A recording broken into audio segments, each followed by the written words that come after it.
want to talk about sliders. You see, in 1995, Jerry O'Connell and Gimli from Lord of the Rings found a portal to countless parallel universes, but that's not particularly appropriate to what I want to talk about now. You see, in Contact, we have these layers we can put on top of what we're doing.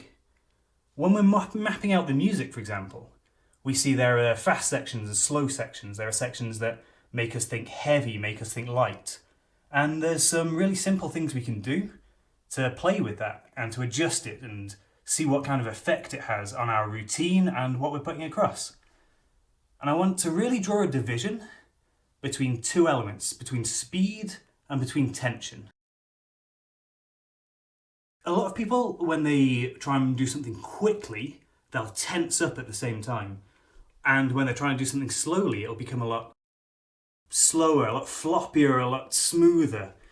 And it's really important to know that you can really differentiate those two things and have them as sliders. You can increase the speed whilst keeping the tension at the same level.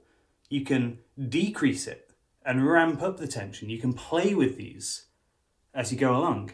For me, a really important part of Contact that we don't talk about all that often is how important body tension is, especially in body rolling. You're going to see this, but to any aspect of Contact.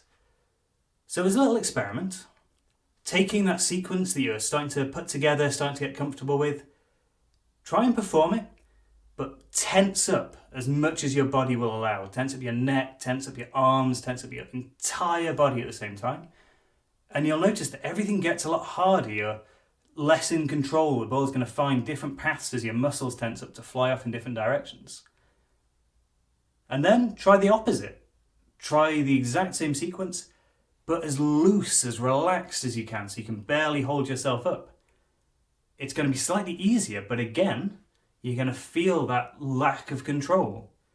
What you're aiming for is that middle ground, that exact perfect point between the two. That's where most of your contact's going to happen.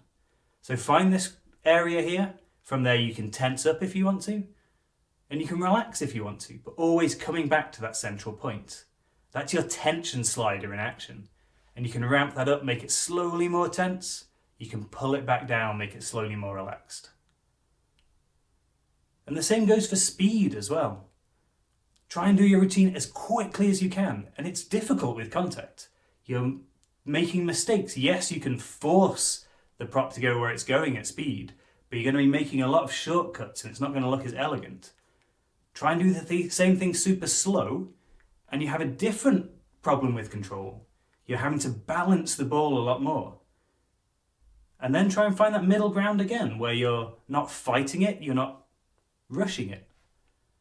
It's still really important to practice all of these different areas because it's going to give you so much more flexibility, so much tone, so much depth to your performance. If you can get this slower roll compared to the sudden sharp snap, again, it's a slider. You can push it up, you can pull it down. So listen to the sections of the music, listen to the areas that tell you this needs to be sharp and punchy, this needs to be slow and laconic, and really play with those and exaggerate it as much as you can in both directions to feel your boundaries and push against them.